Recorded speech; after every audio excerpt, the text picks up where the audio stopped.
Hey there, this is David Perdue from MyNamps.com, and we are waiting on Stephen to join us. He just sent me a note that he was still trying to get in, and people have been having some trouble lately with Webinar Jam and the new version.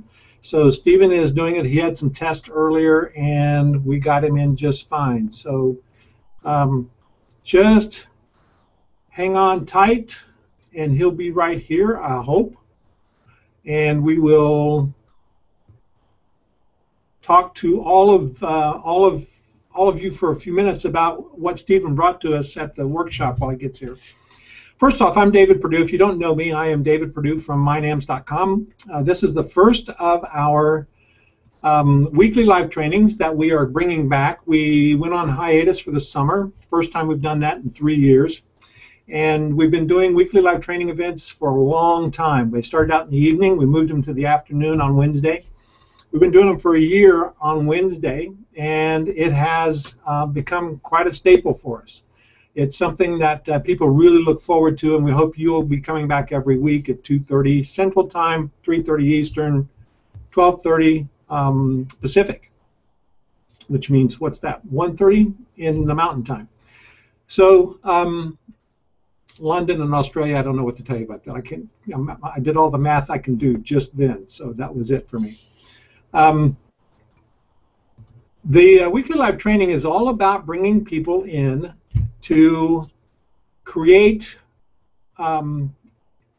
good educational material for everybody as fast as we can and as thorough as we can. Now, I will tell you that the people that we bring in always have an offer at the end. It is not, we don't do sales pitches, but they always have a way to connect with them more at the end. My philosophy is if you teach well, you sell well. So we don't push things hard. We just try to teach as much as possible. If you want to work with somebody in the future, you can do that. And we get a lot of great people. We try to draw from our instructor staff at NAMS, and we have a lot of those. So it is about 120 people in our instructor staff now at NAMS, and I keep getting more and more people all the time who want to become instructors at NAMS. And if you're one of those, I'll tell you just quickly how to do that. Get one of the instructors to endorse you. That's the way we get instructors into the workshop. Pretty much no matter who you are. We've had some pretty big names come in and want to become an instructor, but you have to be endorsed by another instructor because they know what we want at the workshop, they know the level of our integrity, and they know the importance of the way we do business in the workshop. So what Stephen brought to us at the last workshop, by the way, which was 3 weeks ago, we finished up 3 weeks ago, and I'm just now recovering from that. And we have 330, by the way, registered for the next workshop in March. That is March 20th in Atlanta, and we already have 330 people on that. The price on that is $197 right now, and it's going to go up probably the middle of September. I haven't decided yet, middle of September or end of September, but it's going to go up pretty significantly. One of my goals has been to raise that to what the price should be, which is closer to $1,000. Because we do 4 tracks. Everything we do is about our 4-track system. So it is about the 100, 200, 300, and 400. The 100 being the beginner track, the 400 being the advanced track. Now, that is a key on how we teach. We try to meet you where you are in our instructional systems. So that's one of our keys for creating as much value for our students as possible so that they can move from one track to the next and feel good about it. You know, you don't have to be talked down to or talked with terms that are over your head or anything like that. So Stephen was our add-on workshop. We always have an add-on workshop after the workshop on Monday, and Stephen did a 4-hour training that ended up being about 5.5 hours because he just kept going on and on about his training specifically on, and we kept holding him on, and he kept giving us more and more demonstration there at the workshop. So it was pretty awesome. And Stephen does transformational work with people on their presentation skill. Okay, hold on a second. Hold on a second. He's got the wrong link, I'm afraid. Let me just grab this. Hey, John, if you're on, contact Stephen, and I just put a link in there for him that came out of the webinar jam. He is getting a parties over message, which is never good, but he shouldn't get that since he's an admin already in there. So if you would, please reach out to Stephen. And I'm going to get his phone number in here so you can do that.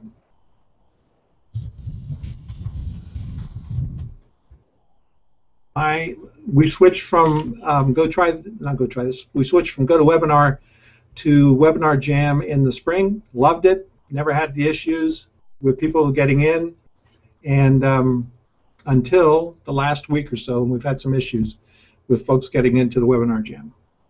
So, John, I'm putting this in your Facebook message. There's his number. If you would, call him and help him get in here. I did give him the URL. I did give him all of that. He has that. Don't know what the deal is.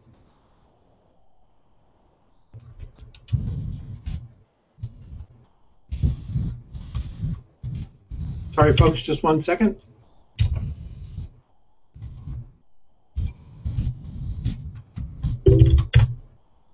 Okay.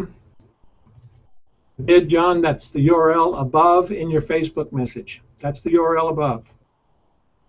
Okay. And that is the correct one, co-admin. Got it. Okay. So, Stephen's workshop, we've got several people here who were in Stephen's workshop. And it was pretty awesome. We had a pillow fight. If you can imagine that, there was 3 of us in front of the room with a pillow fight. And it was pretty amazing because the pillow fight actually revealed how people interacted and who was afraid to hit somebody else and all that kind of stuff. So we really revved it up into a kind of a physical match, and it got pretty fun. And then Stephen actually put each of us in front of the camera so that we could do a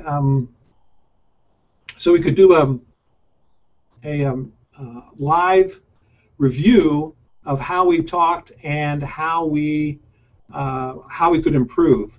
And you know, I only had hold on a second. There, John, that's the Hangout URL that I've got. And tried that. Stephen.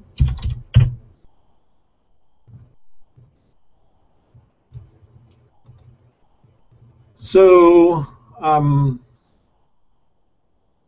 what I was saying was Stephen reviewed how we were speaking, and one of the things, if you followed me at all, you know I talk too fast, and I actually took voice lessons, singing lessons, believe it or not, for over a year. That's how I met my wife. For over a year, so I could learn how to not mumble.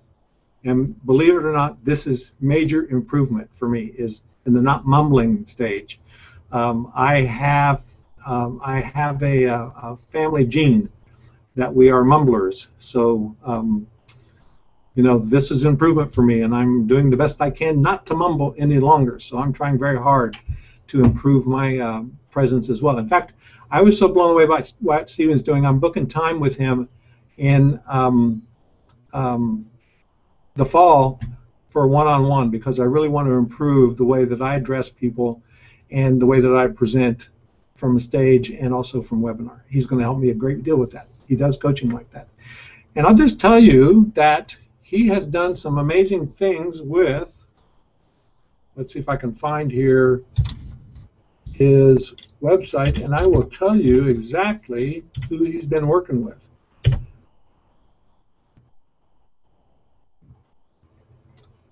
He has, one of his clients has been Drew Barrymore, which you probably know Drew Barrymore. He's worked with Jesse McCartney, one of the top new voices out there. He lives in LA and Hollywood, and he has a ton of people that he's working with for voice as well as stage presence. And he's moving from Hollywood actors, all those folks, into more business professionals. And that has become an area that's been big for him, and he's moving more and more into that. So you've gotten a really nice 10-minute introduction now to Stephen. He worked with Brittany Murphy, Lauren Bacall, who just died this week, Taryn Manning, who, if you've watched Orange is the New Black, Taryn Manning is the actress who played, what was her name? Tucky? Prince Tucky? The actress who played the real wild redneck. Mariel Hemingway, Isabella Rossellini. Let's see, who else here? Debbie Derryberry. John Wood, who you would recognize in a heartbeat if you saw him. He was in Amadeus and several other big productions. Adam Levine. And lots of names here. So he has a ton of experience with these folks. So John, tell me where we are, what we're doing here with Stephen. Is he getting in?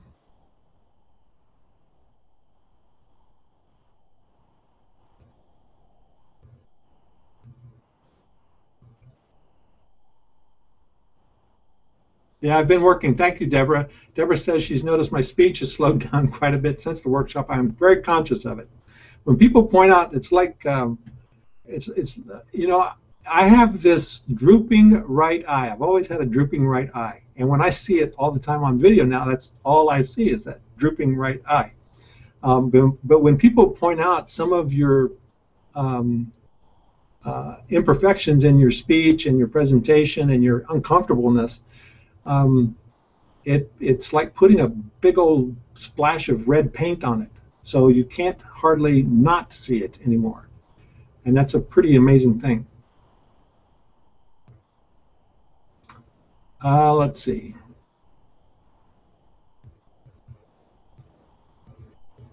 I'm looking at the comments here to see.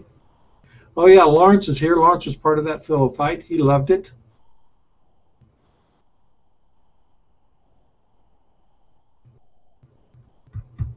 I don't know what's happening here, so somebody tell me what's going on with Stephen.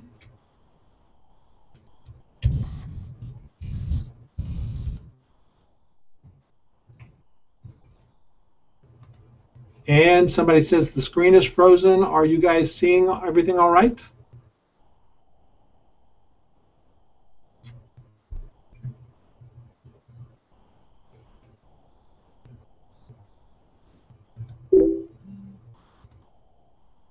Okay, John says they're working through it. Does that mean we're getting in, John? Talk to me.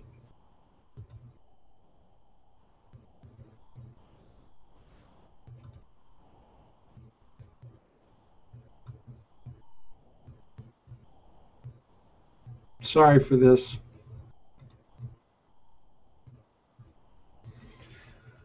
Okay, so while we're waiting on Stephen, I'm going to tell you who's up next week. We have Emily Picu next week from PowerPay. PowerPay is the largest merchant account out there, and my merchant account. And they have been an incredible resource for me to work with. I'm going to tell you why I use PowerPay and how I use PowerPay. About 30% of our business goes through about 30% goes through what we call our, what is it we call it? Gateway account. It goes through our gateway account. That's credit cards, coming straight into credit cards. The rest of it goes through PayPal, which is about 70%, right? So what I've always done is take, and the gateway account is at my bank. So that's my bank credit card account. And it's in the same bank that I have the business checking and all that kind of stuff. This is one of the things we teach in our business operations class too. But next week we're going to talk to PowerPay folks about one of the ways that I'm using them, and how anybody else can use their merchant account, is that the gateway account for me, that 30%, is mine. I set that aside. That's how my wife and I actually live.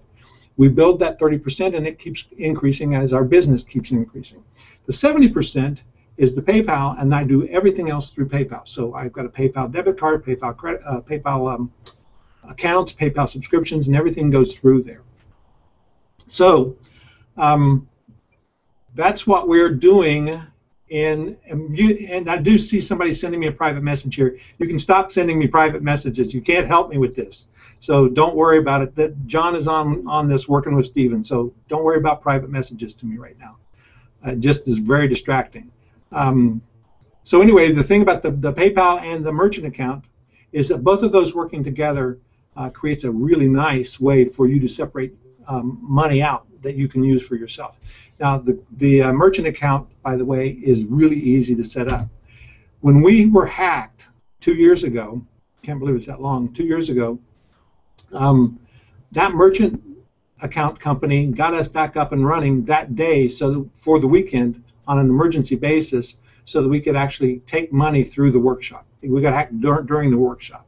So they got us back up on an emergency basis, and then we had to go offline for a while to actually find our issues and make sure that we got all that fixed. They work really closely with us. So I'm a big, big fan of PowerPay. And you can find out about them at namspay.com. So they're coming up next week. That's going to be next Wednesday, 2:30 in the afternoon, and I'll be doing that while I'm on the road because I'm going to be heading to Orlando next week. In Orlando, I'm going to be going down to Orlando for the Marketing Mayhem event next weekend, where I'll be talking to people there about passive income. You know, that's my big thing, is talking about passive income and getting people into systems where they can build a base with long-term passive income. And my idea of passive income is different from other folks' passive income pretty often. I believe in affiliate marketing. I love affiliate marketing, but I don't want to do affiliate marketing where it is a one and done. I want to do affiliate marketing where it's lifetime referral. And so I'm talking down there about that. It's going to be an interesting thing because that's the JV Zoo crowd. And they don't do that kind of cart down there, but I'm going to talk to them about trying to do that kind of cart.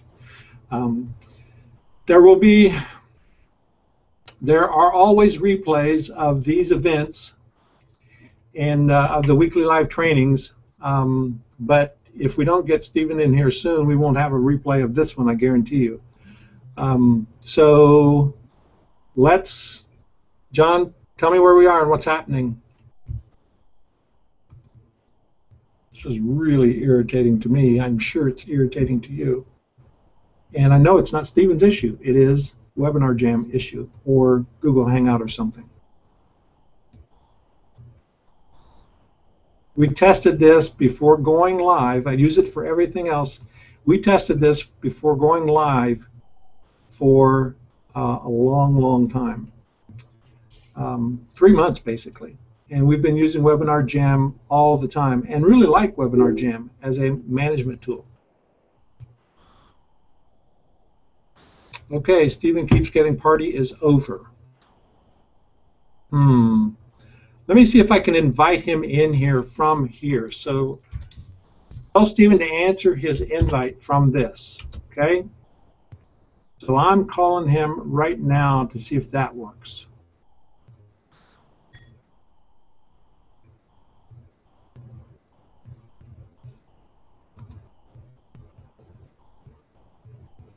Okay, Stephen.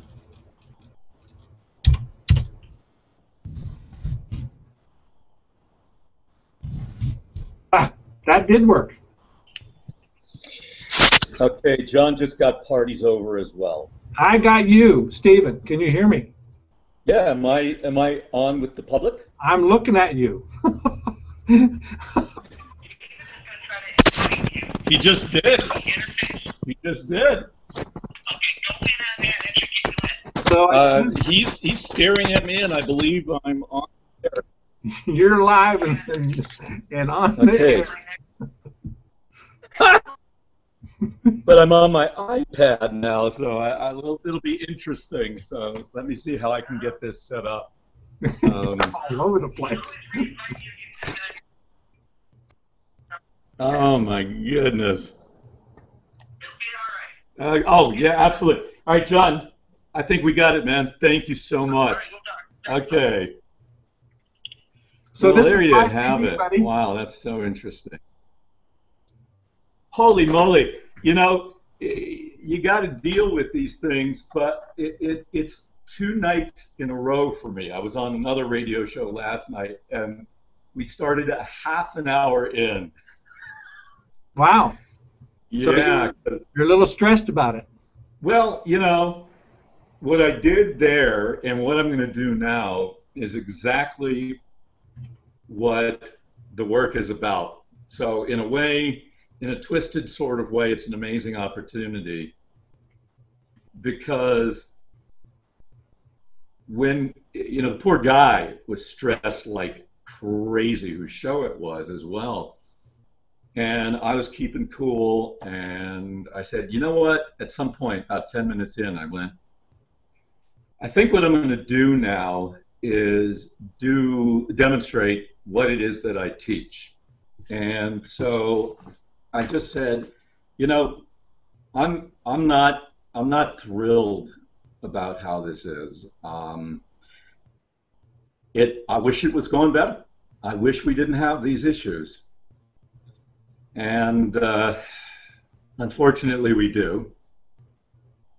And so the important thing is to move as much out of resistance of that as possible. And the minute you start doing that, well, the minute I start doing that and start aligning with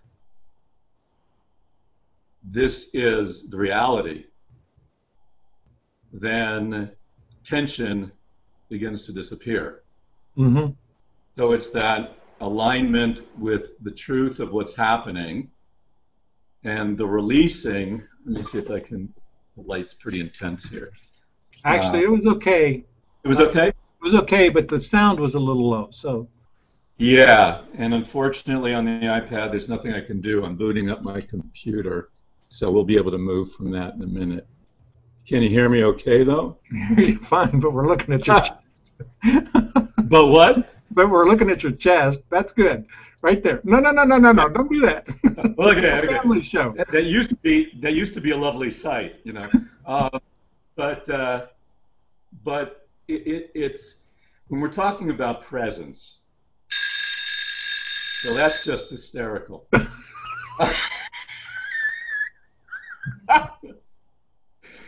When we're talking about presence, what we subtly do. I mean, are you okay, David? Right? I'm all right. You know, you can't have things be what they're something else than what they are, no matter how hard you wish. Nope. I swear to God, everybody, we will get to some valuable tips for you. Some very concrete. Remember, I have an idea, if you don't mind. What's that? Let me introduce you. Excuse me? Are we doing a hangout on air? Okay. Go ahead. Let me introduce you and get started. Okay. And we'll edit this puppy, okay? My computer's coming. Okay, your computer's come in. No, it's on its way. So let's begin. I know. Like you do.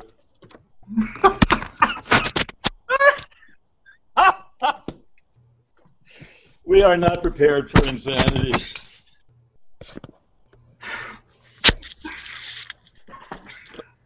Try that. There. There we go. Now I'll be looking and making computer happen. Okay. Okay, ready? Take it away, David. Yeah. Hey, this is David Perdue from mynams.com and the Novice to Advanced Marketing System. You remember that? System. And today we're doing our weekly live training. We're getting started a little bit late. We've had some real technical issues, and I think we've learned some lessons with using Webinar Jam here. But one of the things that I wanted to do was make sure that I got an introduction in here that's a proper introduction for Stephen Memel. I've known Stephen now for about, I'd say 4 months, maybe 4 or 5 months, and every time I talk to him, I love this guy even more because he has such a great heart to begin with, and he really does not get flustered, believe it or not. He does not get flustered. He's got a great center. We were at the NAMS workshop, and he did a 5.5-hour workshop with us on improving and creating a stage presence. And we're not talking about being in the theater. We're talking about a presence for whether you're in the webinar or whether you're in the boardroom or whether you're in the theater. And Stephen's done a great job of helping us understand what it takes to be an authority in your business and present that authority. So he's got this thing he calls the science of switching on, and he has been really using it today. So I'm gonna turn it over to Stephen and bring him in here and let him actually talk about the science of switching on and what he can teach us today. So Stephen, thank you for being here. David, thank you, and it is a very, very big mutual admiration society. There's no question. And I know the reason people are on the line today is because of you, so thank you. And I want to thank everybody who's listening for hanging with us, and my goal is to deliver some really, really choice bits that you can take away and start working with right away to amp up your confidence level, your presence, your ability to really turn it on under fire, and when you really need to be counted upon and you have to make it happen. So that's what my aim is today. So Stephen, let's just talk through a few things, and if you have anything you want to show us via slides, you know how to do that, right? You've got your presentation there on, and I want you to notice I'm wearing my Hollywood black today, right? It's a little frumpy, but it's a Hollywood black, so I thought that would be appropriate. So when you're ready, why don't you just start in, and the way we do this is you teach for a while, and when you want me back, just give me a yell, okay? Well, let me tell you what I'm going to do today and how I'm going to do it, because with all the technical difficulties, and we had some, getting started beforehand also, we thought we solved them, but I'm going to do less slides and more talking, but being very clear about the points that we're discussing. Okay. And I think that's going to be more effective than me messing around. I wish I had some of the slides, and I'll maybe read some on my computer while we're going along, but I'm going to mostly be discussing what's going on. Okay, good, good. So that's the policy here. All right. So the first thing that I want to talk about is, well, let me get, oh, give me a break. Hang on a second. I'm going to quit that app. That's what you get for restarting your computer. And what we're going to talk about here is things like, what do you do if you're not living up to your full potential when you're speaking in public? What are the things that you either know about or don't know about that can either really tremendously raise your game or somehow lower it? That's a very, very important thing to know, because we tend not to be aware so much of certain things that we unintentionally communicate. So if when I'm speaking to you, I start having, like a bit of a crinkly voice, there's nothing wrong with that. but that voice is going to communicate a certain impression, possibly a certain level of confidence. Mm-hmm. If you're physically, stepping back, or you're not conscious of what your body's doing while you're communicating, that can cause problems. And certain subtle things that go on, and some not so subtle things that go on in your mind, can really undermine your effectiveness, your impact, the influence you have on other people, and by direct correlation, the opportunities that arise for you in your career. Mm-hmm.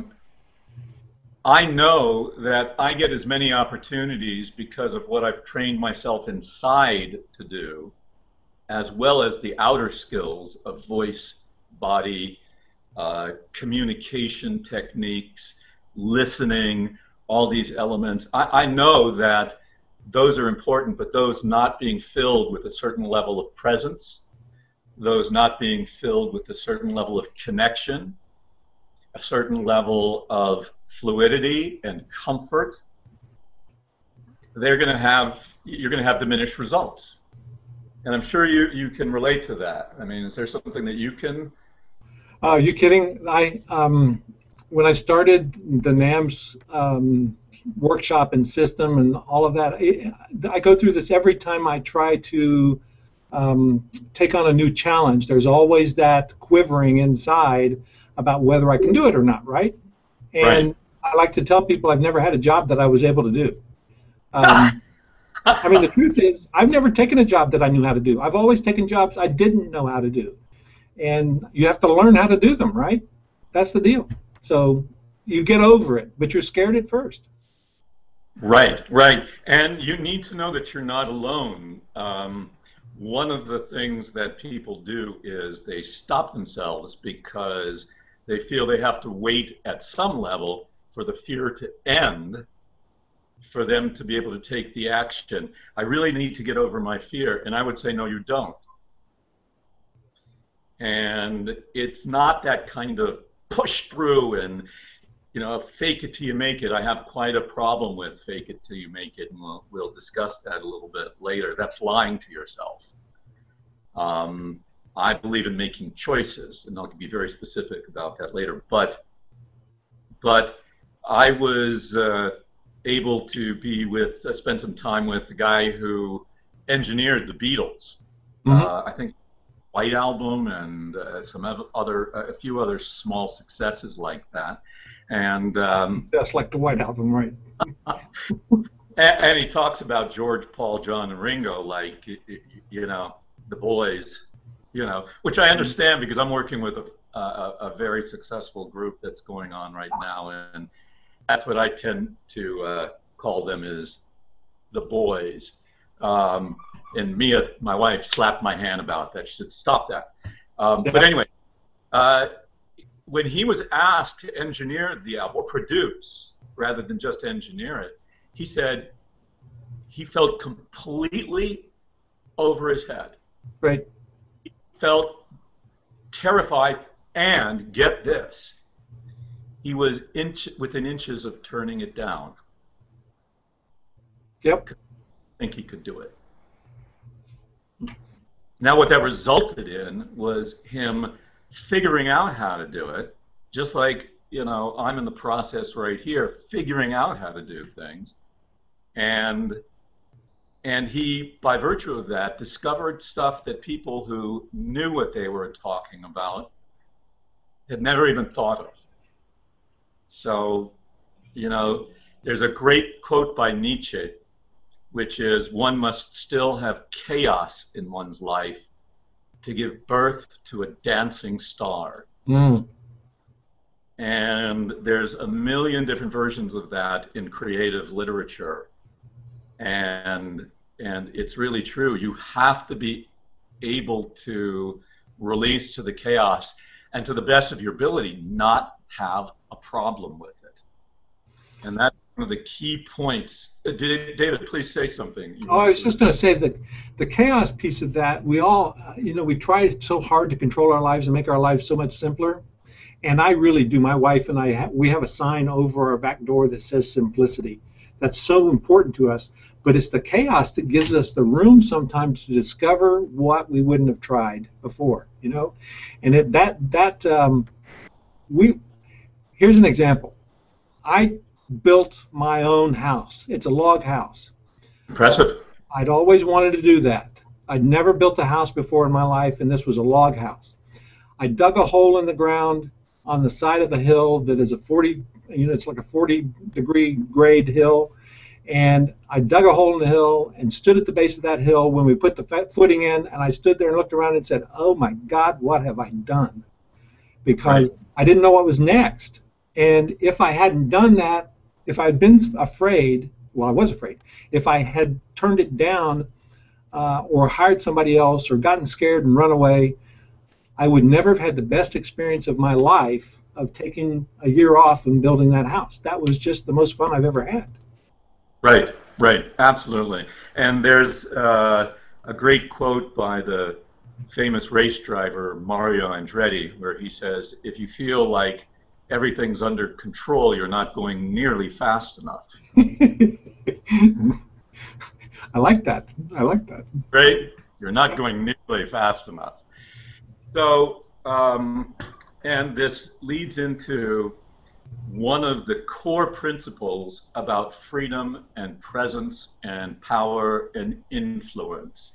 I have 10 core principles. We won't go into them all, but this one takes a little thinking, so put on your listening cap before I say it, which is, you ready? I'm ready. Have to let go of control before you can control what you let go of. You have to let go of control before you can control what you let go of. And I'll give you a concrete example of that. What's fascinating and contributed to my development of the system, the science of switching on, was a realization I had when I was 21 as a young artist, and I did multi-disciplines. I did everything from singing to acting to dance to writing music. I've done it all. And I just had this thought one day, these are all the same principles involved in each one. They're just a different form that you're moving them through, but it's the same principles. And then I had that thought, including the art called life. Uh-huh. I went, I should write a book about that. And then the next thought, of course, at that point in my life was, right, you lazy bum, you're really going to do something. Uh-huh. But here I am, you know, and the core principle is there is only one art. That art is you. The rest we're just talking about really a distribution channel, literally like in a business. Where are you sending this relatively more or less free and fully exploited part of you, piece or you, through? What channel is it going through? So the let go of control, let me get to that, back to that. With let go of control, what I will do frequently is when I work with somebody on just a vocal level, especially singers and artists, I'll break them loose of the control that they've got through certain of my little tricks and things, and some amazing sound will come out. And usually it's because I've gotten them away from that ponderous thinking mind and gotten them into experiential. Right. So I'll say, that was awesome, and they'll feel how awesome that was. They'll feel that sense of freedom. And when I talk about sense of freedom and release and comfort, you don't have to be an artist to know what that is. Everybody knows what that is. I mean, I'm not looking at the chat right now, but I'd be interested. Is there anybody out there do people know what I'm talking about when I say that unself-conscious, uninhibited freedom? Are we getting some yeses? We have a little lag here always in Webinar Jam, but RB says I'm feeling much better about myself already. So, you know, that's great. Good, good. So what they'll do, though, after that experience is I'll say, all right, do it again. And this is what they'll do. You see my eyes kind of going up, right? What they're doing is they've moved from the experiential space, which we're not so familiar with leveraging in Western culture. We're overburdened by the mind. Very important part, but we're overburdened by it. And they're starting to figure out how they did that experiential thing. But figure didn't get them there. Right. It was letting go of figuring. But unfortunately, that takes a certain amount of risk, and people are afraid to do that risk. Okay. And, go ahead. So you're getting a lot of yeses now, and Marge is saying, yes, you said it so well. So Wendy's good stuff. You're on track here. People are really identifying with this. And you know, one of the things that we're finding when we have conversations with marketers who are just getting started, it's not about the technology, it's about this stuff. It's about how to get inside your head and stay there, or not get inside your head and find a way to really connect with people. So, you know, this is what you're talking about. Yeah, and you know, I had a guy in here yesterday who is in charge of Mercedes-Benz ads on television. He's the creative director for those, and really nice guy. But in our work together, he was able to leverage understanding this space because he knows it in the boardroom. He knows it when he's presenting to CEOs who he presents to all the time. Right. It was like, oh, I never thought of the connection, right? So yeah, so we get to this place where we try to figure, and there are these two forms of processing that we can do. Our minds can process in a linear fashion, which we need, and which those new marketers need. Every new marketer needs to build the channel. I call it their stairway to heaven. And that's your distribution channel. That's your skills like copywriting. That's your skills like either finding a team who can build your websites or learning how to build your websites, and et cetera, et cetera, et cetera. What is the structure of a good offer? I mean, there's massive structural things that have to happen. Sure. But on the other hand, you can have all those in place and have the other stuff not in place and not be able to make use of the structure. Likewise, you can have all the mindset stuff in place, but you'll short circuit yourself because you haven't built a structure.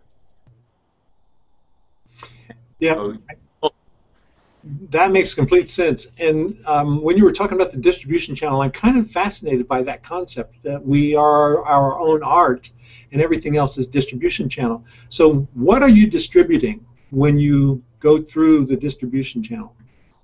That's a good question. Go on, David. No, that was it. Okay, what are you distributing? You're distributing things like, and this is part of what I wanted to talk about, is, you know, the whole idea of people don't care how much you know until they know how much you care. So most people try to, a very varying degree, behave caringly. But behaving caringly is different than caring. So how do you learn how to care? And your care is one thing you're distributing. That care translates into a lot of powerful things. One is it translates into connection, but more than connection, what's at the bottom of connection is this massive need of human beings to truly be seen and heard for who they really are, to really feel met and heard, right? So if I have a real problem stating my authority, let's say, you worked with me at the workshop quite a bit, and I really appreciated that. And it really helped me understand that if I have some confidence in my authority, it will come out of my mouth. right? And it'll be part of the way I can hold myself and present myself in front of other people. It's a concept called congruence.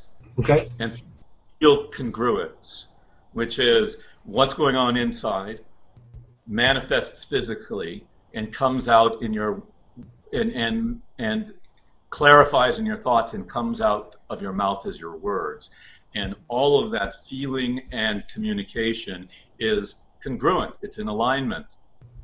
And you know, it's fascinating to me how everything in the material world has kind of a correlation in the non-material world, and this is whether you want to be, you know, spiritual, not spiritual, I don't care, but this is kind of both. But if you take one speaker, a loudspeaker emits a sound wave, right? And has a certain, you know, peaks and valleys, right? Well, if you turn on another speaker, another sound source, and it has sound waves that are crossing the other ones, what they do is they're in conflict and they cancel each other out. And not only do they diminish the sound that you'll get from your speakers in total, but you can have actual dead spots. Huh. Now, line those waves up so that they're what's called in phase. You don't get a little bit more. It literally doubles the volume. It doubles the volume because you have two sound waves in sync. That's you congruent. That's what people feel when you walk into a room. Now, what are you congruent? What are the things you can actually do? Because that's a great concept.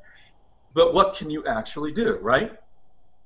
What, I mean, from our work together, did you have any big takeaways about that? And I hate to put you on the spot, but but here I am, right on the spot. So, you know. Yeah, but you want to try, or you want me to kind of? Well, let's see. You know, from our work at the workshop, one of the things that I was very concerned about was that I ate my words too much. You know, I just kept them inside my mouth at a lower level. So I'd introduce myself and say, I'm David Perdue from my name. It's like I'm a novice to advanced marketing. And, you know, it was like I just wanted to get it out instead of stating who I was proudly, because we do a great job. And you really helped me with that by saying, you know, what is it that you're doing, and do you like what you're doing? You know, so that was. Right. Now, is that the kind of thing you're talking about? That is so perfect, because now I can take something concrete like that and say, this is what's going on. This is what happens in, you know, the science of switching on. I'm going to divert for 1 second here. Has what I call the 5 stages of quickening. Quickening is that state that I'm talking about. Absolute comfort. When I'm talking about stages, I'm not talking about linear progression. I'm talking about literally platforms upon which you must become a master performer. Okay? One is the stage of body, which is anything physical, whether it's your body or it's your environment or whatever. You know, we didn't master this beginning of this show, right? Right. A lot on me, but a lot on technology. I stepped closer to mastering it by this experience. Now, so stage of body, stage of mind are the thoughts you're thinking undermining you or supporting you, purely that, are the thoughts I'm thinking, which frequently people aren't even aware of, undermining me or supporting me. If they're aware of them, they're not asking that question. Mm-hmm. And you have control. You have choice. The third stage is a stage of emotion, which is experience, feeling, connectivity, passion. We talk about passion in entrepreneurialism all the time. You know, people are so passionate in how that affects their audience and their listeners. And then the fourth stage is the stage of energy, which is at what level can you turn that light on, and how can you heighten that or diminish it and really control the doing. You know, you can really bring it up, and you can bring, there's all sorts of things that you can do to really change things and change the energy and change them mechanically, and then also bring them down to the simplest little moment. So let's talk about what you were saying about how you announced yourself. So by saying, what do you feel, I dislodged you from physical control. Your mind now went off the subject of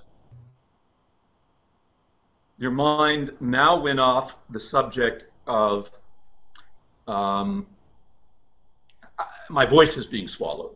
Mm-hmm. Because while you were speaking, you were also thinking, besides the words and trying to communicate those, actually those became very unimportant, what you were communicating. What really became important to you at that moment was, oh, I sound terrible, I'm swallowing my words. Right. Right? That's it, exactly. Yep. Judgment. Judgment, and that's really what it comes down to.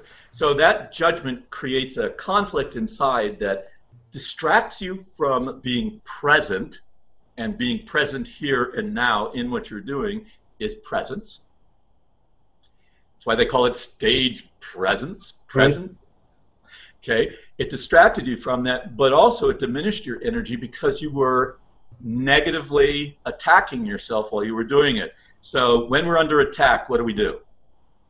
Go in. Yeah. Right. Collapse. Now, if you're there to really greet somebody and really to say, I'm so thrilled to be here with you, and you're really doing that, and you mean it passionately, and like I said, don't behave caringly, care, where does your energy go? It goes outward. Outward. Now, one thing that's going to cause a problem is, if you don't have any vocal technique, that's the channel that is now distracting you. So you can be really ready emotionally and internally to go for it, but one of two things can happen. It gets bottled up at the release point, or you're not aware of what's happening with your voice. And some people can have, go at a speed like this and they're very free, but they don't know that they talk with this like this, and they have this voice that's high and tight, and this is all they do, and they never really take pauses, and it's the same rhythm all the time. And though their content is good, and that's why people listen to them and really take in what they do and think they're really good, imagine if they stopped doing all this and it was, instead of that, they had pauses. Variety. That's all mechanics. That's all body, right? So that would be the same thing that we're doing in our writing when we're using subheads, bullets, and paragraphs, right? Et voilà. Mm-hmm. That's it. It's it. There's always a structure. There's always a form. If you don't know the form, it doesn't mean you'll fail completely, because I got into the entrepreneurial world. I'd always wanted to do that. Well, I was always an entrepreneur with my business, but into the business and marketing world just a number of years ago. And I knew I was inviting pain because I know what it's like to not know the structure of things. Mm-hmm. But I also knew, beyond a shadow of a doubt, and here's one of my other core principles: learning is nonlinear and inevitable. Writing that down. Learning is nonlinear and inevitable. So I could make every mistake in the book and it didn't matter, because I know that I'd have to actively stand in the way of my brain, which does a much better job than I think it does. Well, I know. But to stop from learning. But what most people do is, while they're learning, they have anxiety about learning this stuff, like, oh, I'll never get my voice right, or oh, I'll always be nervous. So what they do is they literally do stand in the way of allowing the fastest absorption of the new material, of the new skills to happen. That's getting in your own way. Mm-hmm. Your brain is occupied with anxiety rather than integration. Make sense? It does. It makes complete sense. Other time. But I want to ask a question though, because you're saying that this fear, or it's not so much fear as it is actually judgment. We're our own worst enemies. I know that, and right. I'm a great example of that. But that constant judgment that we have, and we think we're hiding, you're saying that you can't hide that unless you consciously create a structure to present what you really want to present, right? Am I getting that right? Yes, yes, but the thing is, you've got two jobs. One is to do something other than negatively judge yourself. You can context anything that you do positively. Well, you know, this was not a perfect start, but I learned a lot, you know, and I know other people who would go through that and be like, oh, it was a terrible thing afterwards. I was the biggest doom and gloom person in the world. I was the meltdown king. I had awful stage fright and anxiety. I was a tortured soul. Which is why you became an actor, right? Which is why I became an actor.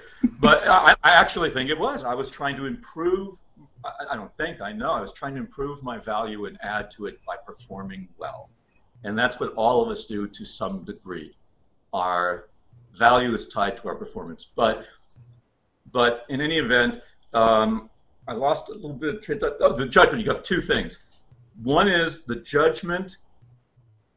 You have to context it differently, but also you have to be careful of the loop of judging yourself for being judgmental. So you got two jobs. Get rid of the judgment as much as you can, right? And provide the avenue through which everything can reach the world. Okay, good, good. So how does this? So here we are with a bunch of people on the call here, who are listening to this and identifying with this, and they are seeing themselves in this. You know, we all do this. How do we command then, or take command of that presence that we're trying to create, so that we can get our message across and people will believe us? And there I guess might be a problem with even the way I said that, because I'm not trying to manipulate, I'm just trying to present, right? Yes, if you want to get really away from dangerous words, and I don't want to be, you know, like a Nazi about it, you know, but I need to say something to somebody, period. And I don't care if it's one person or 1,000 people. I'm still me saying something, and people freak out when that box, the red light goes on video camera, when they're standing in front of a crowd or presenting to a small thing, that goes on. So how do you get in command of it? What you do is you realize that there are elements that are concrete, like learning awareness, starting to become in concrete exercises that I give people about, oh, notice that, and they'd never noticed that before, because it's hard, as they say, to see the label from inside the jar. So as a coach and as a guide, one of the things I do is help people to become aware of things that they are completely unconscious about, patterns that they can't even feel they're doing because they just feel normal to them, but patterns which may really determine their ultimate success or failure, or the degree to which they can achieve it. And they can be patterns of how they use their body, patterns of how they use their voice, where they go emotionally, and there are concrete exercises that you can do for each one. For instance, here's a very simple 3-step process. At any point in the day, sit back and say, am I thinking? I know it sounds basic, but you got to get the fundamentals. Yes. Question 2, what am I thinking? Wow, I'm thinking I'm never going to get this finished, or whatever your thing is. Third question is, am I willing to experience the consequences of those thoughts? Because how are you more likely to finish? If you say, look, I'll do what I can do, and I'll get as much done as I can get, and then I'll release control and deliver a message, which you can do in your pajamas. You can care about people and give them your knowledge and expertise in your pajamas. Just think all the other stuff. So that's a very powerful and simple process. In voice, there are things of, I demonstrated them, understanding the mechanics that you have available to yourself, like volume, rate of speed, being able to change the variety of these. Pitch, which most people aren't comfortable doing things differently about. Now, that sounds phony, but that's because I'm doing it on purpose, and you'll feel phony when you do it because it's not your natural thing. But the ultimate effect is, when it becomes part of you, is people start finding more interest in what you're saying. They're just captivated more because we're captivated. Seth Godin's purple cow, for goodness sake. So our friend Lawrence, who was in your workshop, just posted in here, you might be afraid of being perceived as a game show host or a cheesy used car salesman. Remember that? You know what, Lawrence? Thank you so much. Because here's one of the most important things that will stop most people. And I guarantee you, most people will experience this to some degree. When you change something that you're doing, whether it's a physical habit, a mental habit, an emotional habit, whatever, it feels wrong. It feels wrong. So your internal perception is, you may feel, and this is what Lawrence was so gracious about playing with us on, I got Lawrence going to where I wanted him to go, and he said, well, I feel like a game show host. And I said, great, remember that. I want you now to deliver your video copy as a game show host. Right. What was the result, David? So we all in the audience told him, as he delivered, just as he finished delivering, it was much, much better. He felt like he was way out there, but he was actually connecting so much, in a more real way with us by going as far as he could.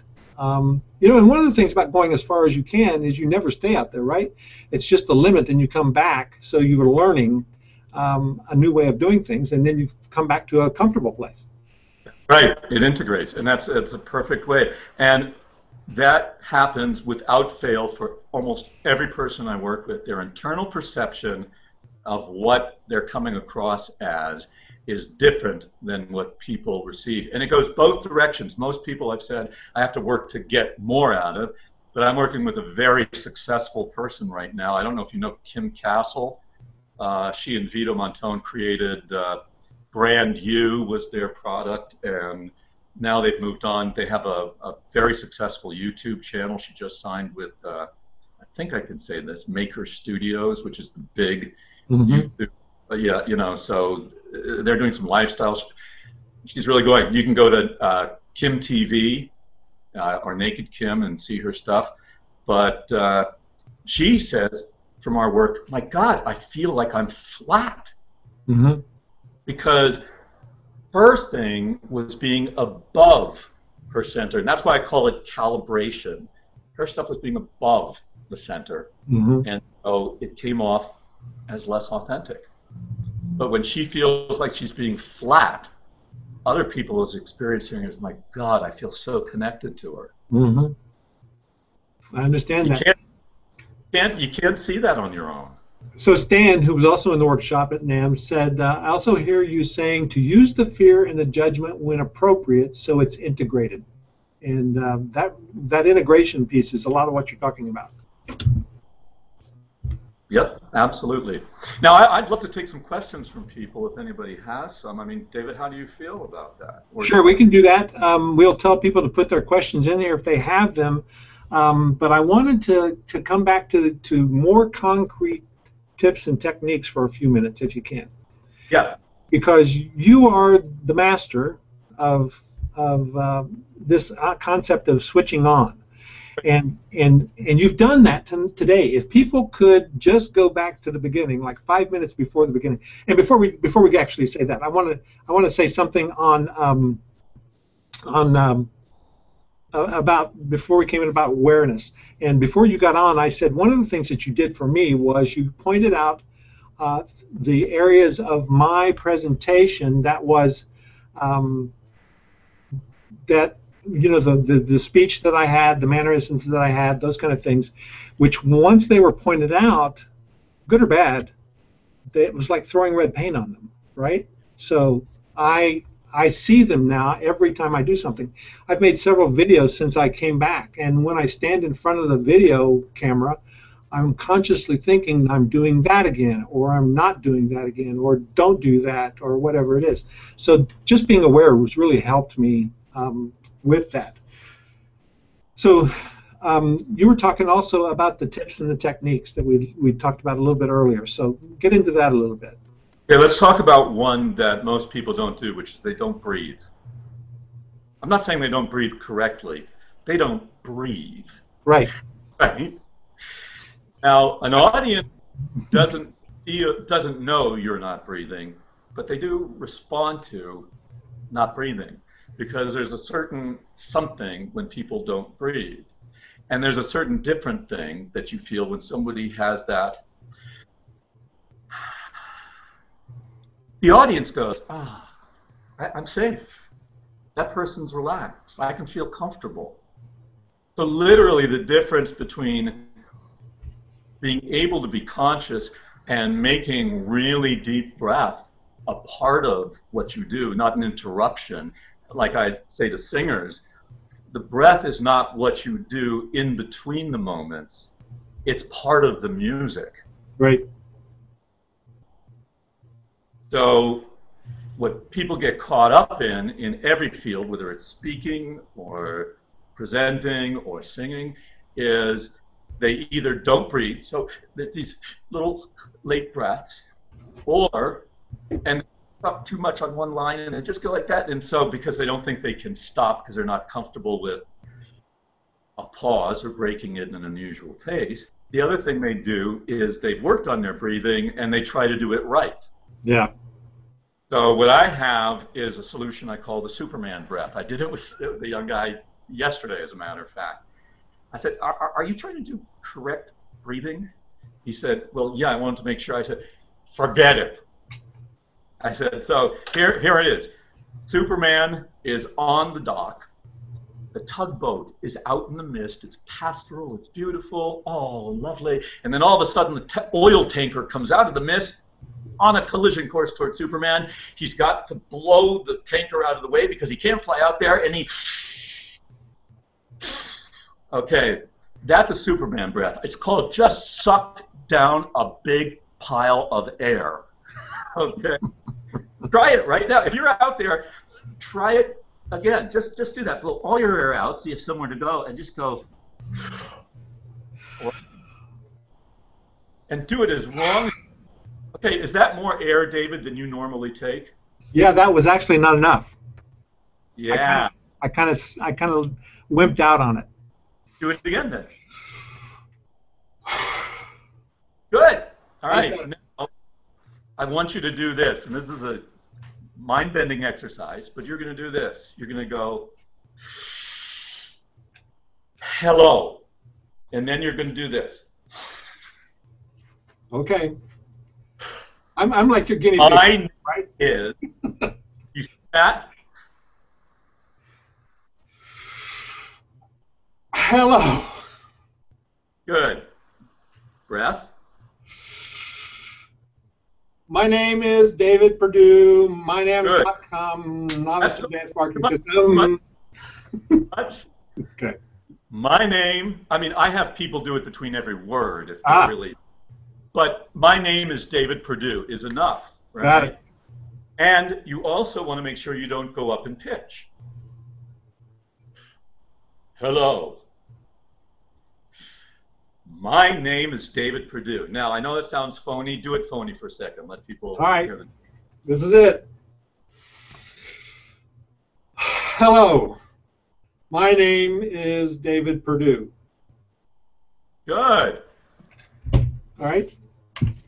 Hey, now, I'd work with you if we were doing some intense work to even drop it in further, because it's good, but, you know, it's playing with those things. So that's a concrete thing, work with the breath. Another concrete thing is work with your rate of speed. So say, hello, my name is David Perdue. Hello, my name is David Perdue. Good. Now go, hello, my name is David Perdue. Hello, my name is David Perdue. You broke it after hello, do, hello, my name is David Perdue. Hello, my name is David Perdue. There you go. Okay. Feel the difference in that? Yep. I'm not saying good or bad. I'm saying different. Variety. Yep. Okay. Now, you want another concrete? Sure. Telling a story. One thing I teach is Hollywood storytelling techniques. You're really writing a screenplay. It's got to have beginning, middle, and an end. It's got to have climax and denouement. There's a journey you have to take people through on a story level. And we know that as copywriters that there is a journey, but we very seldom, when we articulate that, take them on the journey as we do it. Mm-hmm. We don't let that reflect in how we communicate, in our level of passion, in our pullback, in our quietness, in our excitedness, you know. We kind of go, and they're very good speakers with amazing content who do financially well, who don't do any of that. Mm-hmm. But would anybody be interested in a 5% increase in their bottom line this year? Oh, yeah, I believe so, yeah. 10, you know? Yeah, yeah. Now you're talking. Do you think that being a more compelling speaker might help you sell more? Absolutely. That's why we have you on here. Okay. So you want to have the beginning, which is a setup. You always got to think of it as, here's the setup. Here's the context for the story. Because everybody needs a context. If I say to you, you know, later on, I'm going to show you how you can work with me on a deeper level, if that should make sense to you. I'll show you how you can do that. What do we call that in marketing? Seeding, right? Mm-hmm. But what are you actually doing? You're setting up a context for everything else to happen. Okay? Then you take them on the journey of the story. Now, this, of course, it gets much more detailed when we get into it and I start coaching people on it. But what's the journey? What's the rise? What's the what they call inciting incident, which in screenplay, which is the my story part, you know? But it's an inciting incident. It's the thing that creates the drama. And then how does it build, and how does it get worse, and then how does it get excited, and what's the almost resolution, what's the almost failure of the hero, but then the ultimate success, and now the Hollywood happy ending. Right. Unless you're in a Bergman film. Yep. So how many people think of their copywriting, their presentations, in terms of that? There's a very, well, a friend we have in common who is another great leader in the marketing world, and we were talking about his presentation, and this person had in his earlier days owned music studios, and I said, well, would you ever produce a track that sounded like that presentation? You know, produce a song track that sounded like that? Wouldn't you have the intro, the beginning, and he went, oh my God, this is a very successful marketer. Mm-hmm. Okay, he went, oh my God, of course. And that understanding and thinking of it took it out of mechanics of presentation and took it into magic of presentation. Yep. You know, and I have many years as a journalist, and we always talked about the hook. And the hook was your inciting incident, I think you called it. Yes. Where you get people into the story and you hold them into the story with the hook.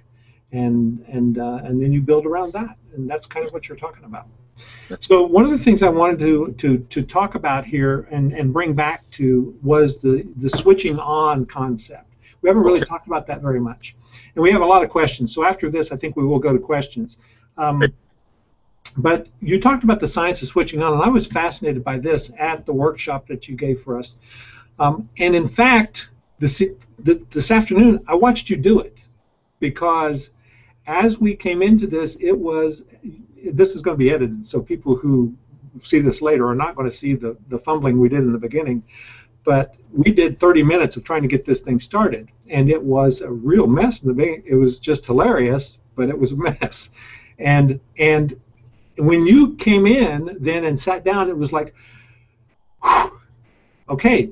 And I knew what you were doing. I want you to talk about that. That's great. So you saw. Good, good.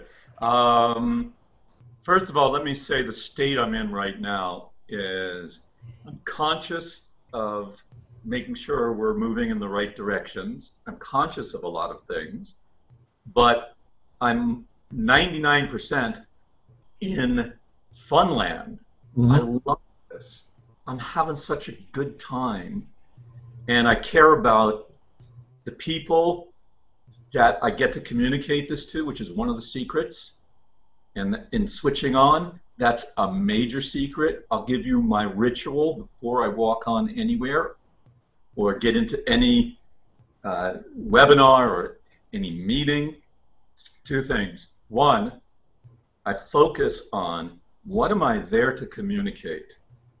If I don't turn my mind away from how am I doing, what are they thinking of me, or are they upset about the fact that there were fumbles, if I don't turn my mind away from that and turn my mind to I have experience, I have valuable things that I can help people with, and I can see things that people have not had the experience of seeing in themselves or in others, and it'll make a difference to them. If I share those things with them, this could make a substantial difference in their life, in their comfort, in their joy, in their finances, which is what we're all really trying to do, and in the purpose we live our life for. So what am I there to communicate? The minute I log into that, I move away from self-consciousness. I am still self-aware, but I am not self-conscious. It's a big distinction. So in that space, I'm free. In that space, I can do anything. And I wasn't like that. It's hard to imagine me not being like that, I know. But it's just like I was told I was tone deaf when I was younger. And now I've coached some of the biggest people in the industry, okay? The second step, so that's the first step. What am I here to communicate? The second step is a commitment that I make to myself that at the end of whatever event I'm in, whatever moment it is, I commit to feeling good about myself regardless of what happens while I'm in there doing it. There is no part of me that is going to surrender to putting my self-worth and my feeling of goodness up on the auction block. Just ain't going to happen. I'm done with that. And if I feel the pull, I go, sorry, I'm not interested. You were very helpful back in the day protecting me. Take a knee. I got it from here. I got it from here. I'm talking to the other guys in here now, the ones who love and are happy and fulfilled, right?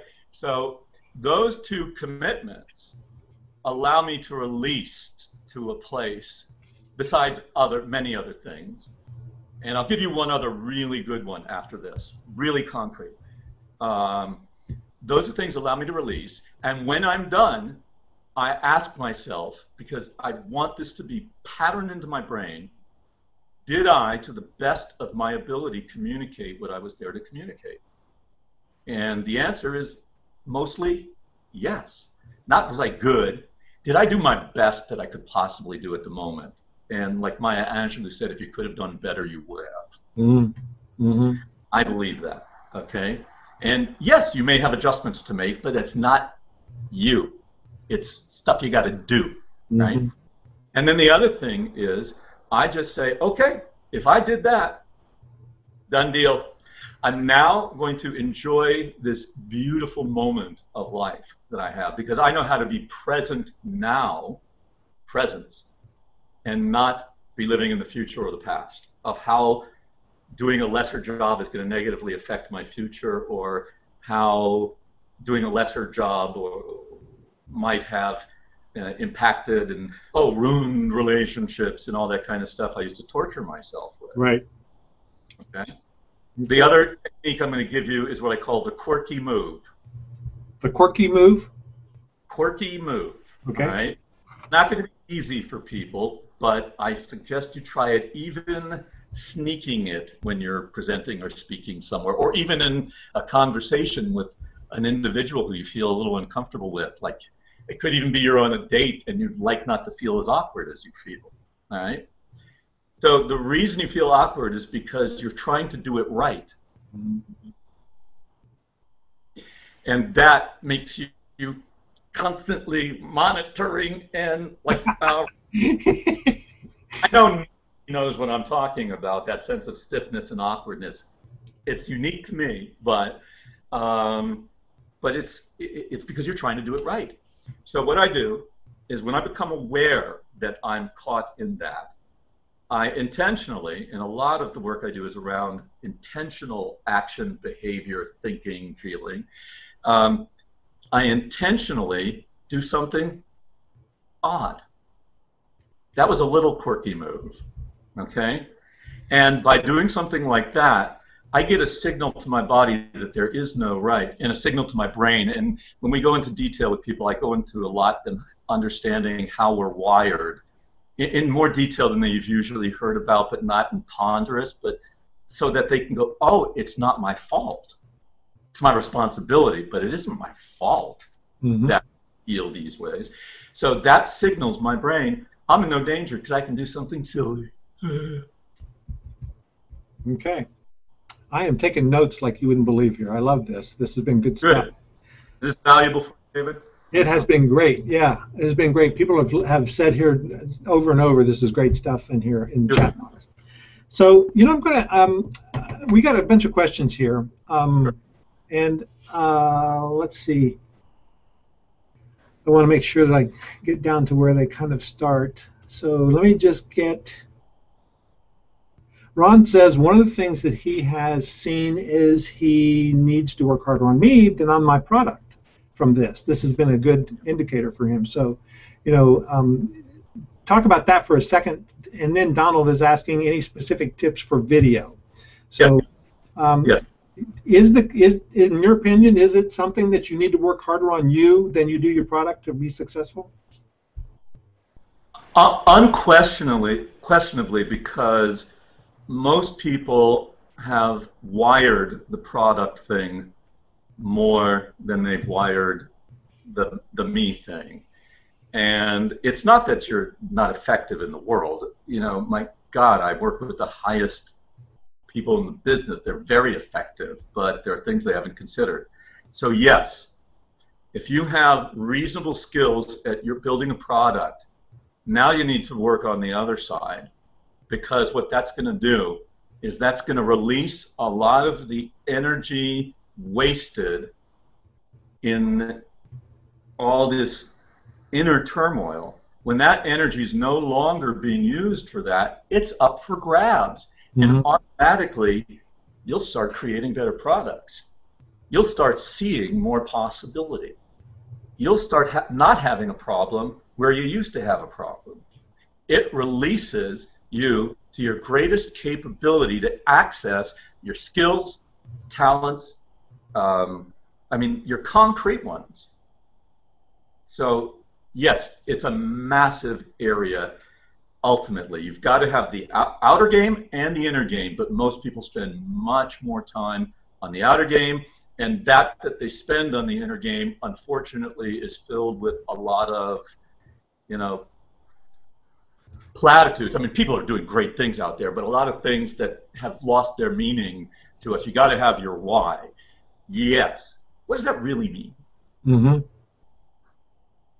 Way down in here, what does that really mean? That's your fuel, right? So anyway, that's your answer. Okay. And the next one was, what should I do with, you were talking earlier about people and the movement, the quirky move and all of that stuff. And I would guess that one of the biggest questions that you get when you're teaching people about speaking is somebody says to you, what should I do with my hands?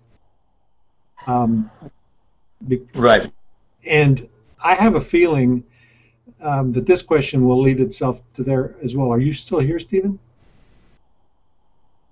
I see that you dropped out. So the question is, I'm going to invite Stephen back real quick just to make sure that we get him.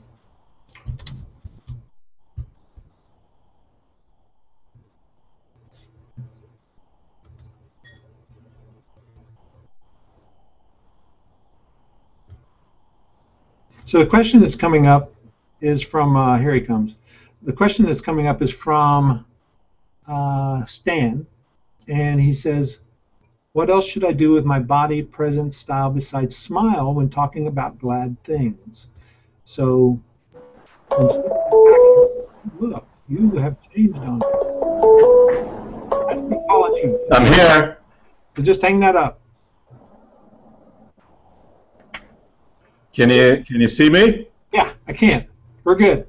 So the question that we left with is, Stan says, what else should I do with my body, present, style besides smiling when talking about... Okay, now the only thing is I need to be able to hear you. Go ahead.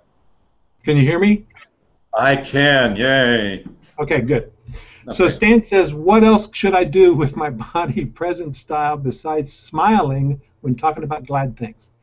Okay, so here's the interesting question. David, what are you doing with your hands now? I'm sitting naturally, hand on chin.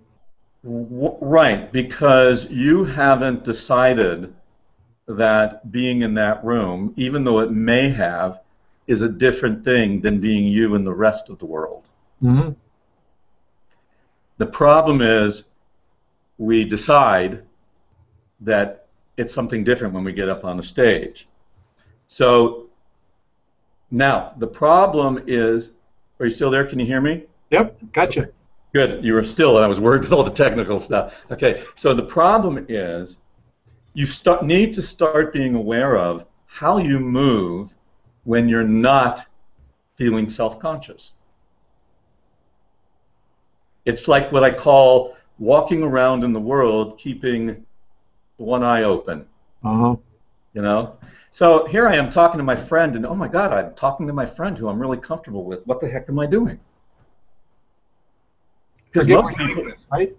What's that? This feels like a conversation we had a couple of days ago where we were just being comfortable in a hangout. That was it. That's it. And that is what it is. So that's one thing. Now, if you're feeling like that's not sufficient, then what you've got to do is you've got to stretch the boundaries. It's just like the voice, stretching the boundaries of vocal variety for pitch, speed, rhythm, and all that. There are those many variables in variety in movement. So there's really staccato movement, right? Mm-hmm. And there's being able to move fluidly and becoming comfortable with that. And there's being able to move like this. There's being able to present with very, I am presenting with my hands and, all that kind of stuff. And then there's stillness presenting, where you're not moving anything and you're really learning how to put your intensity into the camera and really talking to people like you mean it. Now, I'm not talking through the camera, and that's one of my real techniques. Everybody teaches that used to short-circuit me like crazy. Who are you talking to through the camera? And I'd be like this. My eyes would be buggy, and because it didn't make any sense. So what did I start doing? I started developing a relationship with the box. Hey, camera. I'm not looking at it. I'm not even thinking of anybody. I'm playing pretend like, camera, this box right up here, this physical thing, how's it going? What you doing? And what I would do with one client I was working with, another marketer, I had her, she was terrified of video. She was a magnificent speaker, but terrified of video. I had her set up the camera in the entry hall of her house. And I have a lot of solutions like this to interweave it. But I had her set up the camera in the entry hall of the house and not turn it on.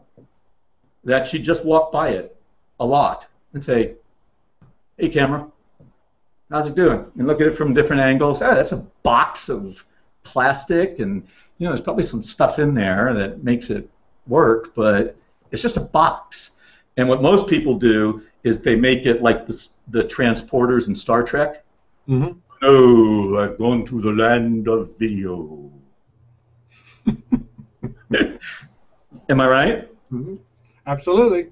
But here, I'm going to do this, and you tell me. I'm talking as if, and this is a practiced thing. I couldn't do this when I began. I'm talking as if I'm talking to a friend, as if I really want to get this across to you. I know what I feel like when I'm speaking from what I call the wise self. And if I'm in my good frame of mind and I'd be talking to somebody and everybody out there has counseled somebody, how has it felt when you've been in that moment of counseling somebody? Yeah. So, does that help? Is that concrete enough? Yeah, that helps a lot. Okay. That helps a lot. Nancy says, we got a question here. Nancy says, I'm reading 3 books that are giving me some insight that I'm hearing Stephen is bringing out today. Train Your Brain by Dana Wilde, Millionaire Mind by T. Harv Eker, The Slight Edge by Jeff Olson. Basically, it seems we all need to be aware of the moment. Is that what you're saying? Absolutely. I practice here and now daily, intentionally. I set aside a few moments, and most people I talk to, I don't know anybody who's busier than me, except maybe you, David, but we're all so maxed. Everybody's maxed. I control my schedule. I have gotten so practiced at it, and I will give you techniques so that you can do this too. You have to choose to do it. But 3 minutes of your time, 1 minute of your time, you can change your state and practice here and now. And what that does is it puts you in the most powerful place, because the only place that you have any power is right now, and right now, and right now. So you need to consciously say, wow, I'm thinking about the future. There is no future. There's carpet here. There's lights in this room. See, I just pulled out of the computer, and have re-entered my room. And that's a practice you can do. You can set a timer for 2 or 3 times a day. Alarm goes off. Stop whatever you're doing. Your mind's going to scream at you. Let me just finish this. Say no. Say it out loud if you have to. No. I will not just finish. But stop. I have to do that too. Stop. Was that the alarm that we heard earlier? Was that... No, that was Hug Noah. Oh, okay, got it. So you have alarms for everything. No, I use them frequently because I've had to also overcome ADD and build my focus. Okay, so you pull yourself out of wherever you are. You breathe. Now, before you start this, the timer goes off once a day, twice a day, 3 times a day. Then you hit another timer that is for 3 minutes or 1 minute, whatever you want, and you breathe. And because you don't have to watch or monitor everything, that you're going to hear a sound in 1 to 3 minutes that's going to tell you being here now is over. Okay, you can still be here now, but intentional, right? So, and you just look around your room, and I challenge everybody to do that right now. Pull yourself out of the computer. I think you know what I mean. Re-enter your room. Don't turn the camera off. Re-enter your room, because I've got something. Re-enter your room and look around and find something that you've never seen in that room before. It could even be the way the corner molding has a shadow around it. It could be a spot on the rug you've never paid attention to before, and look at that and just kind of sit there and, that spot's always there. I mean, have some kind of inner notice. I guarantee you, you could do that 1,000 times in a space that you've been in for 5 years, and you'd never run out of new things to notice. Great. Good tip. Okay. So Sheila says, going backwards a little bit, are you saying about breathing that we should consciously take audible breaths before we speak? No. What I'm talking about is you've got to prime the pump. Imagine learning how to play the piano, and most people, their fourth and fifth finger doesn't work so well. So they have to learn, one of the exercises I had to learn was hold down 3 fingers while I can't do it so well anymore, trilling, and not on piano, trilling the fourth and fifth. Mm-hmm. And when you're first doing that, this finger pops up. Because your brain is not connected neurologically to those muscles. They don't know they're invited to the party, is like what I like to say. So the minute you start becoming aware of what it feels like to take a huge breath, you're putting data, you're putting neurophysical data into your brain, 95% of which is subconscious processing. 95%. Only 5% is what we're aware of and using. 95%. And that 95% operates at 500,000 times the speed of our conscious mind. Wow. 500,000 times. So you're putting that neurophysical data where you're finding those muscles and becoming aware of them into the hopper. And you do that enough times and do what I call shake and stir, you know, all of a sudden one of two things will happen. You'll notice you're inhaling better when you speak, or you'll be more vividly aware of the contrast between when you're inhaling and when you're holding your breath. And that's one of my core principles, is I call it Stephen's law of relativity. Einstein had a theory, I got a law, which says human beings only know something in relationship to another thing, by contrast, by distinguishing. I love that. Stephen's law of relativity. Got it. Okay, Paul has a question here that says, just before speaking, when recording a presentation, should a person do the energy visualization, or is it more important to just be in the moment?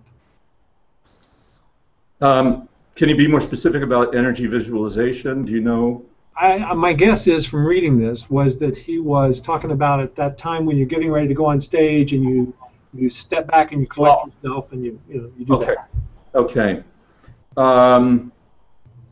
This is, I love the arts metaphors, and what I teach is for you how to become a virtuoso of the inner world. And so what that means is you've got to learn how to play yourself. And to play yourself, you have to know what's going on with yourself.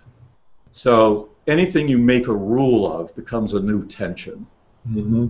But if your rule becomes, I do the energy visualization, you may be completely disconnected from it and doing yourself damage.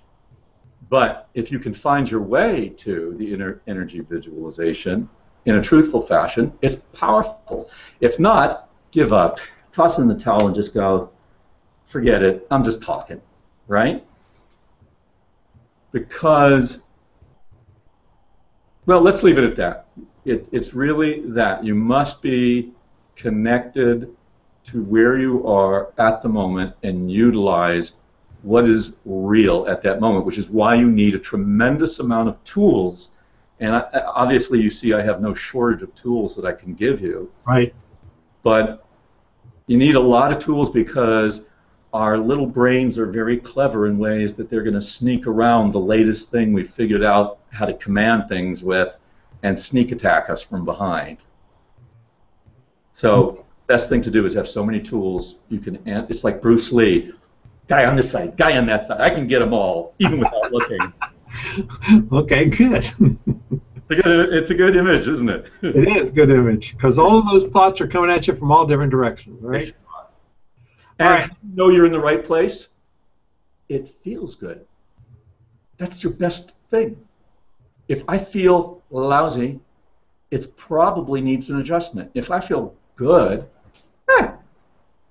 that's a good space to be in. I'm probably going to do my most intuitive, instinctive, spontaneous, creative work from there.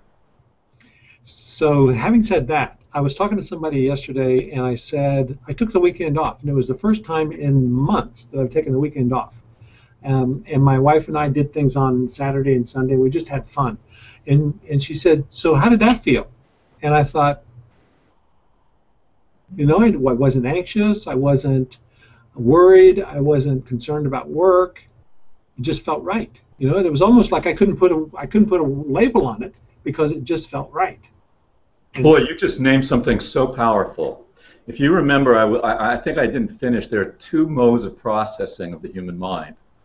One is linear, cognitive, step-by-step planning, figuring, right? Mm-hmm. The other is experiential, instinctive, intuitive. They are both necessary for our survival and both very powerful. The problem is when you're using one when you should be using when it would serve you best to use the other, which is why when you said, wow, yeah, I did feel that, you were in experience. Mm-hmm. The minute you started asking for a label, you moved over to figure. Right. Figure versus feel. Now, there's nothing wrong with that because they can support each other. But what's more important is to go, I did notice, interesting. I wonder what were the steps I took that got me there. That's a reasonable use of using linear. But still, you got to go back and say, let me memorize, not figure memorize, memorize that feeling. Because you don't have to figure your way into that feeling. You can memorize the feeling and begin to be adept at dropping into experiences. It's just not something we're taught in our culture right now. Does that make sense? It does. Makes complete sense. It does.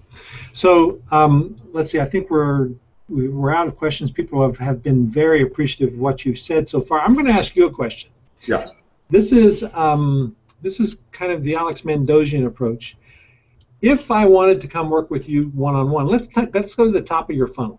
Tell me about what your one-on-one coaching prices and activity would be. What would that look like? Well, you know, my VIP days, yep. You know, there's that kind of thing. That's a $10,000 day. Okay. Like Mr. Mendosian, mm-hmm. Who's just brilliant. Mm-hmm. So that day is massive deep dive, and I've begun splitting that into 2 parts on 2 days because I want your system to take in what we do in the first day, and then we come back and there's some shift in the second day, and we come leveraged in. So so that's a $10,000 day. Hourly, that's changing. That's anywhere from $500,000 an hour, but I'm moving away as most people are. $500,000 an hour. I wish $500 to $1,000. Got it. Okay. And I'm moving away from doing that. You know, I really am not doing that so much. I'll take on the occasional artist for old artist prices because I enjoy music. Mm-hmm. Yeah. But that's what it is, pretty much. Okay. So today, though, you have this. You've been focusing more and more on this science of switching on and the other programs that you're talking about. Do you have anything for us today that people can work with you? Another way people can work with you? Well, it just so happens. I thought. Yes. This and nobody else saw this. I have wanted available to more people. And you know, you hear that, but when you get to be of a certain age, you start going, you know, it would be a real shame if I wasn't able to give this to enough people and it wasn't out there in some form. Yeah, I hope to live to 100, but that would really bite. So I've been creating a product, the first product of the Science of Switching On, a virtual course, which is an online course that contains 6 modules of video. There will be one each week, and there will be a Q&A after each one. So you'll get the content, work on the particular elements. We'll go through each stage of body, stage of mind, stage of motion, do work in that. We'll work on creating content, whatever your content is that you want to heighten or amplify or connect to. So it's going to be very practical. It's not going to be theoretical. You will feel like you can do things better that you want to do better. And because of NAMS, that's really what I said. All right, I'm getting this ready for NAMS. I have going to be selling at another event coming up for $9.97. Okay, but it's a beta course, and I wanted the NAMS people to give me feedback as we're going along. I want to find out what needs you have as we're doing it. So I'm going to be offering it for the ridiculous price of $297. $297, and this will be delivered digitally, but you'll be conducting some group coaching as well through there. Is that right? Exactly. Group feedback sessions. It's group coaching. It's the Q&A, so we'll go over specifically everything that happened for people as they work with the material. But also, are we doing okay here? We're doing okay. I'm just actually wondering if I've got the link for this. You know what? We have a new link. Let me ask Mia to bring that up real quickly.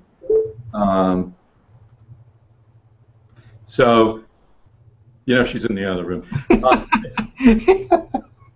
Technical thing. So what you'll do is you'll go to a page. I'll show you. Mia? My son Noah answered. Honey, can you bring in written down the link that we have? Because David's giving it out to people right now. Thanks, sweetie. On a piece of paper. Thank you. So on the page, which will give you a second, the link. That is so refreshing that we did this by phone. I love it. You know? Oh my goodness. I have it. We have it down. Anyway, you can also, ridiculously enough, do a 3-pay option there is on the page as well. So, even at the $297 price? Wow. I just want good people involved in this and to create, excuse me one second, and to create you know, a core group that really can take advantage of, you know, the creation and growth of something, and you can be a part of it and tune it to you and to what your needs are. That's what I want to do, because I'm sure that your needs are going to be similar to the needs of a lot of other people. Sure. So that link is scienceofswitchingon.com course NAMS special. Scienceofswitchingon.com / yeah. course special. Yeah. NAMS course special? Course NAMS special. Course NAMS special. All right, I'm scienceofswitchingon.com / course NAMS special. And I've put that in the chat box, and it actually comes up. Yay! So here is the page. I'm going to switch over to the page, and you can walk people through what this really is here, if you don't mind. I can get to the page. Well, I'm actually showing it on your screen right now. Oh, really? See it? There you go. Okay. Yes, okay. So, do you want more? I'm sorry, hang on, Mia's doing this again. I need the other link too. Yeah. Okay, great. All right, so do you want more presence, more impact, more influence? Well, obviously, it's all the stuff we've been talking about. Right. And what we're going to do on this is just get into, you could scroll down a little bit if you want to. For people to be able to increase their presence, their pizzazz, like I say, and the idea is invincibility. Mm-hmm. It would be so good to feel like you're unstoppable regardless of the situation, and that is possible for you. The idea is you'll be attracting other people more, which obviously increases your bottom line, and obviously there's very concrete ways of doing that. And I'm going to show you the things that I created and learned along my journey to developing what I'm able to do at this point. Everybody can do this.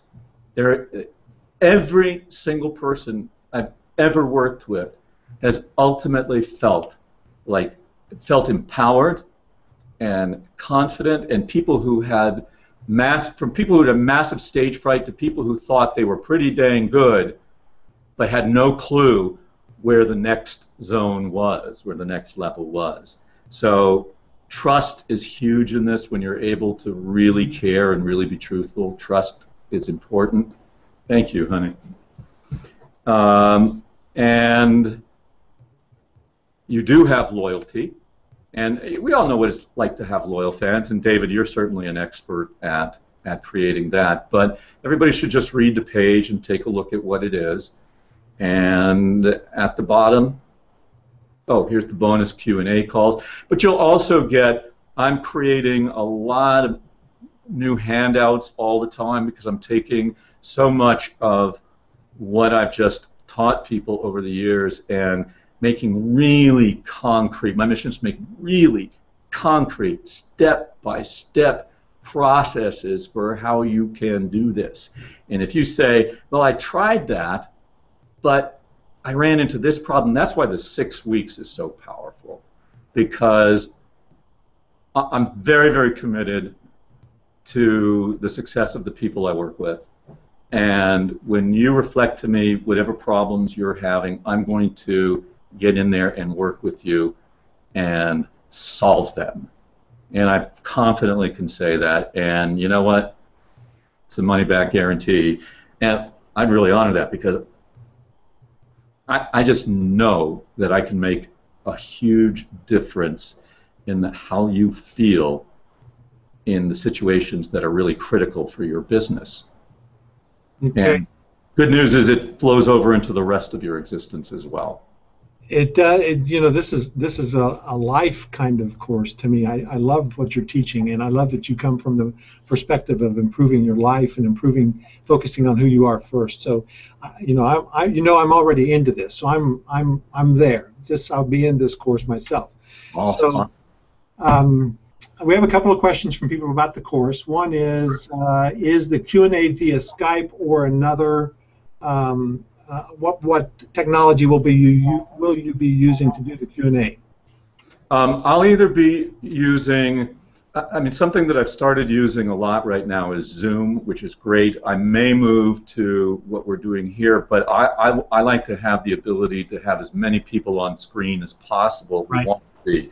So I've done this in other high-end courses I've taught where I've had 10, 15 people, literally like the Brady Bunch, in a room, and everybody can not just see me but see each other. You don't have to do that if you don't want to. You can be a fly on the wall, but it's an amazing experience, and you really do feel like you're in a very intimate group when you do that. Plus, we'll have the Facebook forum where people can get support and support others as we go along as well. So it'll be Zoom or GoToWebinar or something like that. Okay. And the other question is, when does it start? We're going to be starting probably the first week of September, and I'll have an exact date probably within the next couple of days, but it'll be the first or second week of September. We're waiting on a couple of things that we have to find out. And it'll be, of course, recorded, transcribed, all those kinds of things. So if you are not able to be there, you'll be able to avail yourself of everything. Plus, sometimes I actually take a little bit of a poll of the people who end up in the course. I usually do it on a Tuesday or a Thursday, and I can take a poll from people in the course of what is a better time, because people come from many time zones around the world, so I'd like to find out who's part of the course to help it out. Sure. So good. That was a clarification. Somebody was wondering if that was just going to be via text or chat, but obviously not. So that's great.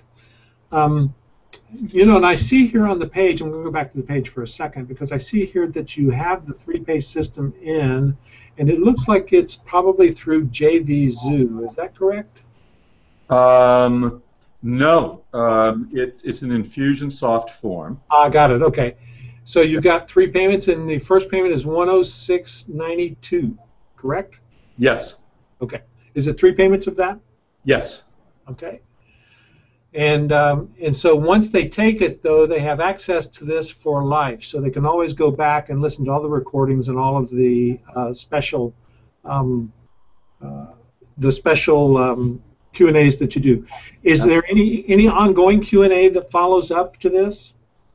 You know, that's something I'm still seeing. What I always do is a follow-up at least once or twice, a couple weeks out, and then a couple weeks out from that, at the very least. You know, again, this is, I want to find out what's going to serve people best. But I do that checkout because I want to see once they've gotten all the material, and a couple weeks go by, I go, wow, this worked, and I ran into this. I like to check on people's progress and help redirect them.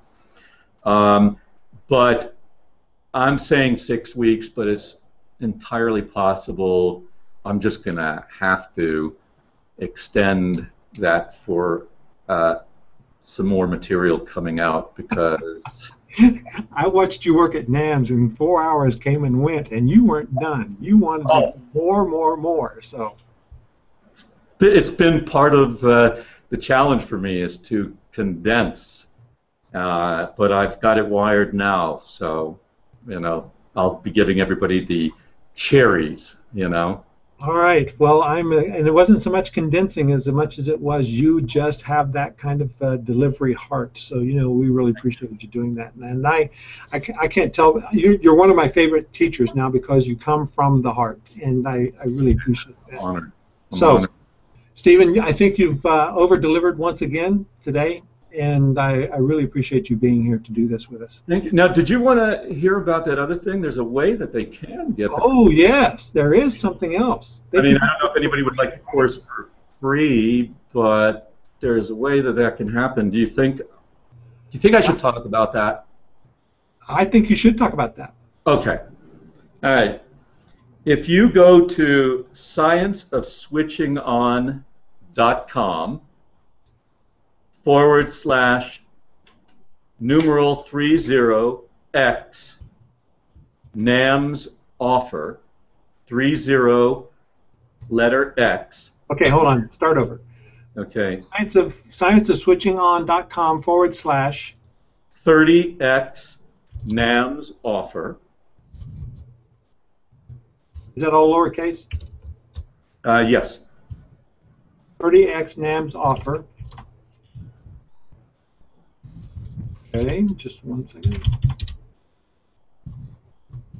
And what are we going to find there? What you're going to find is I'm doing a live event, a 3-day live event, starting, it's coming right up, starting on Monday, the 25th, and it's going through the 25th, 26th, 27th of this month. Did it come up for you there, David? Oh, I misspelled something. Hold on a second.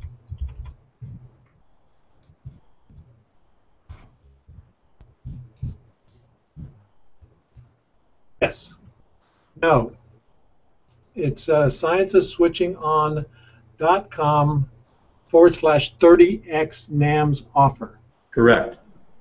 And all lowercase on the 30x NAMS offer. Yes. It's not coming up? No, I got a 404 there. Okay. So, well, we'll get that to you, but let me text the tech champ here. What that is it is an event that I'm doing on the 25th to the 27th with a colleague of mine named David Fagan, who is a brilliant marketer, media guru, PR expert. He was recently featured on Fox and Friends. He's a brilliant person, and we are doing it. I'm looking. Okay, okay. Mia's checking it out, and we are doing this event that is going to cover. Go check it out. Thanks, honey. We are going to cover things like, the main idea behind it is, if you think that putting on an event would be valuable for you, and I'm not talking about a NAMS event, we're talking about a thing called the 30X model, which is 30 days to bring in roughly 30 people and make the objective $30,000. Now, can we promise that? No, but it's been done. David's done it. I've worked with him doing it. And we will give you the systems and the strategies and the templates and the mind maps and, you know, how to create a persuasive presentation, book more speaking gigs, learn the model, create the videos. We're going to double team. He is no slouch in the coaching area of helping people bring out the best in themselves, but he's a marketing genius. And I'm going to be handling the other side, but obviously I do know my stuff in the marketing area, and we're going to help you develop what you need to do. Did you find it? I put it in the chat box, but I write it down. Okay. It's in the chat. David, Mia put it in the chat box, if you can see that there, the right link. 30 scienceofswitchingon.com/30x event. Yes, the word event is in there. Oh, that was missing. Okay. Okay, thank you. So you can read about, I don't want to go on too long about this because people have been very attentive in a long time, but you can read about that. It's a brilliant event. It's not going to be a multi-speaker thing. It's David and me really for 2 days. And it's pedal to the metal. It's not just information, it's transformation. And I think David can attest to the fact that Yeah. I'll come good with that promise. And if you end up coming, well, first of all, let me say that to come to the event, it's $19.97, but I'm going to do another Crazy NAMS special, which is offered to you for $12.97. You would be able to come to the 3-day event. You would also get, as a bonus, the Science of Switching On virtual online course. And guess what? You can also split that up into 3 payments. I mean, come on. If you can, you're in California or you can get to California, I guarantee you we're going to take exceptional care of you and really push you forward and help you to achieve the next level of success you want to, and teach you how you can reach your audience, create a quick event, and even if you decide making an event's not for me, what you'll receive as far as coaching from me on stage, video, everything, in person, hands-on, and how you communicate, how you find center and all that, plus David's brilliance about marketing and all the things he's going to give you and templates and everything. It's a no-lose proposition. I hope you'll join us. That sounds awesome. I mean, that I wish I was close by for that, and that's coming up very shortly. Like, it sure is.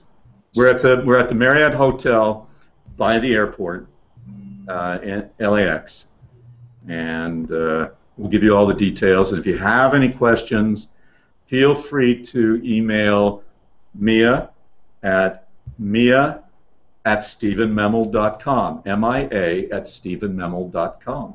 Okay. And they can be questions to me or to Mia, and I'll be happy to talk with anybody and help you if you have any questions or, well, should I be doing this and all that. I really want to take care of you.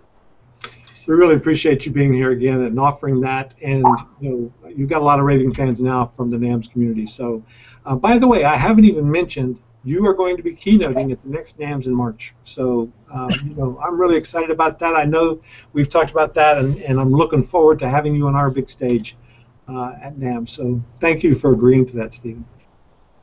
What? Oh yes, Mia Mia came in and said, if you pay for the 30X, we will not process your payment. We'll void your payment for the Science of Switching On, the $297. So you won't get charged twice. All right. Great. All right. And David, thank you. I'm so grateful for the NAMS community. I met so many incredible people, and I feel so welcome, and from you especially. And I know we have an amazing friendship that is going to be lasting. So thank you, everyone. Thank you. We'll talk to you soon. Thank you again, Stephen. I appreciate it. Bye.